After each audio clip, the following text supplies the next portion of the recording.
Hello everybody, this is going to be a rant on SmackDown, Raw, Impact, and Superstars. Now I can start with Superstars since it's pretty much the shorter show. And it's pretty much something that a lot of people don't know about.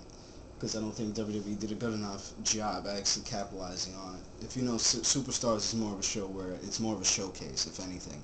There's not a lot of out of ring action stuff. There's not a lot of backstage segments which really draw attention to more storylines. It adds that element of the storyline too.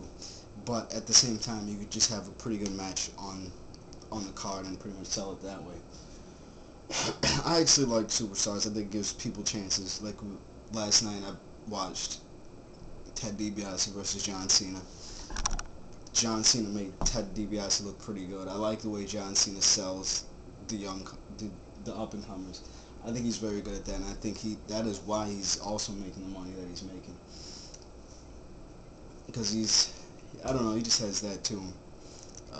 Now on to something like TNA Impact, not exactly Impact, but TNA though, and the entire product as it is, because I haven't spoke about it in months, if so.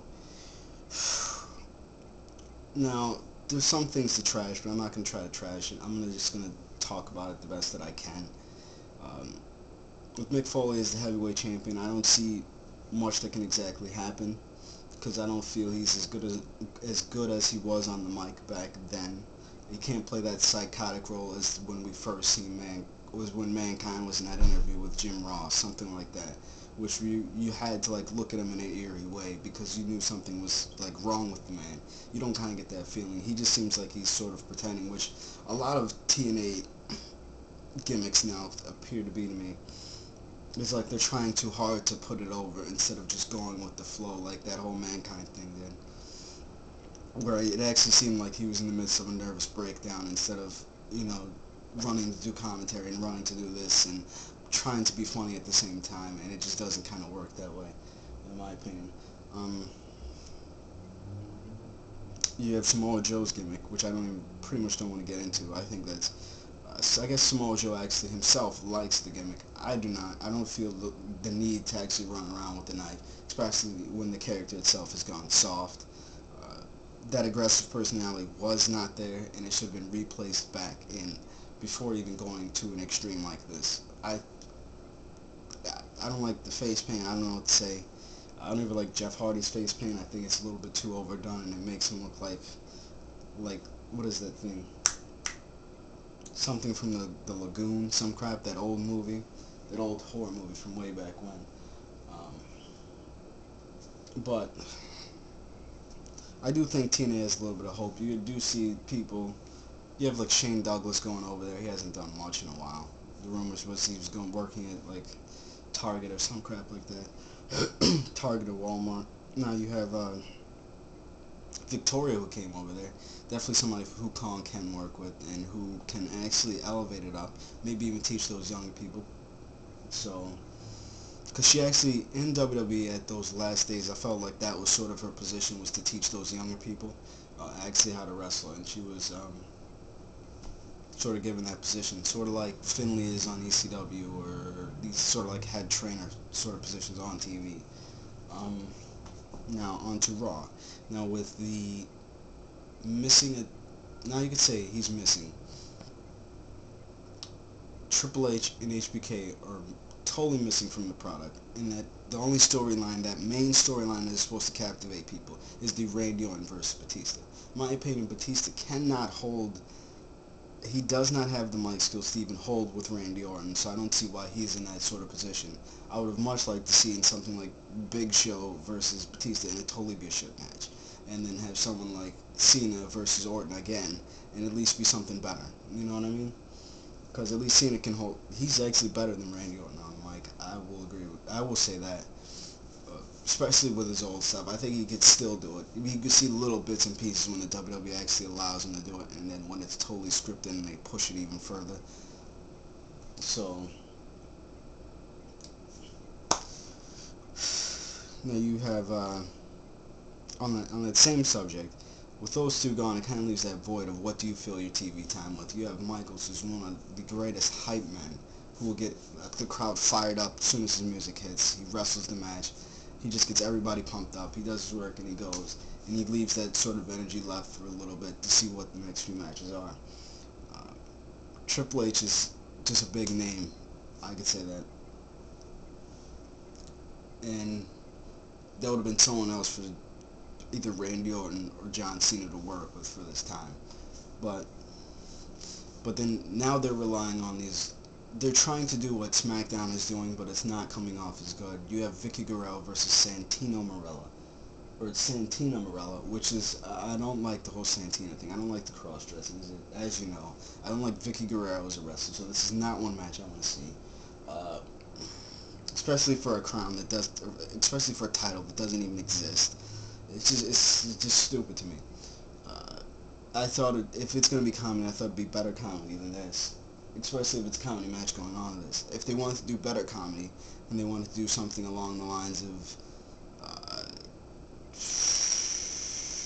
him being beat and all this other crap that they tried to do before, they should have actually kept Scotty Goldman, Colt Cabana before to actually do something, run a decent program with him, and it would have some form of comedy, and you wouldn't have had to rely on Gold Dust and Hornswoggle for all of that. Which you know, so let's see.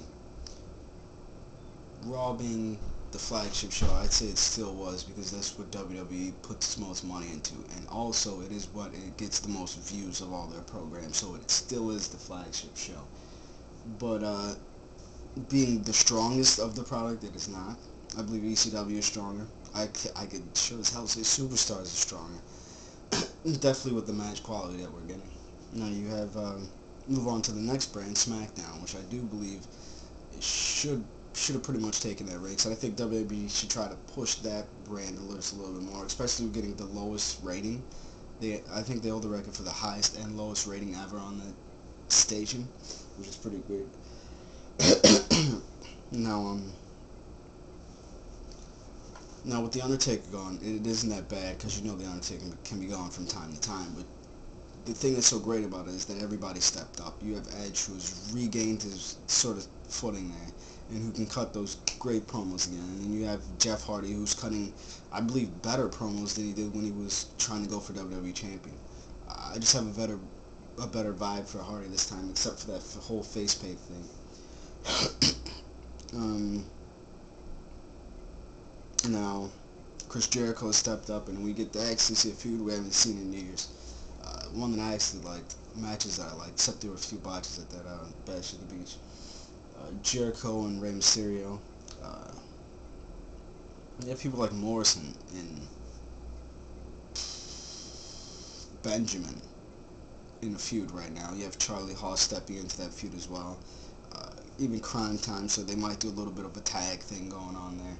So there's definitely elements there that would seem to interest people. You have Eve, and they've actually done something with Eve, and they've done something with Layla, and actually put them in the dance competitions and doing all these things because they're not very athletic, and WWE knows it, and they're showcasing them the best that they can for the product, which makes the most sense business-wise, if Vince was such a good businessman as he always claims to be.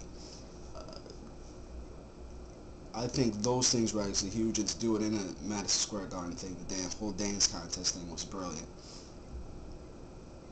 But then you have also the women's division, which is doing pretty decent, I can say that. You have Michelle McCool is going to take on Melina for the women's championship, and if she wins, she'll become the first women's and Divas champion, which she's been trying to do for I don't know how long. She's been said that quite a while ago. So it'll be something great to see. And she's definitely improved their game, so it'll be a pretty good match. Overall, I like the product. I think they're doing something with each division and even going one step further. Raw's Intercontinental title division, I don't think it's actually stepping up, because I don't think Regal is as good as he was. Not even as good as he was a year ago. I don't think he can. He's not that great of a draw to put into that kind of match. I thought it would be someone else, someone more. That's why I'm pretty happy that they picked Kofi Kingston to face MVP. rather than Matt Hardy, who we've seen, or Regal. So who knows with the latest products? Maybe it'll get better. But SmackDown seems to be getting better, though this week I swear it's going to get worse. And then you have Superstars. So that's my thoughts on that. Later.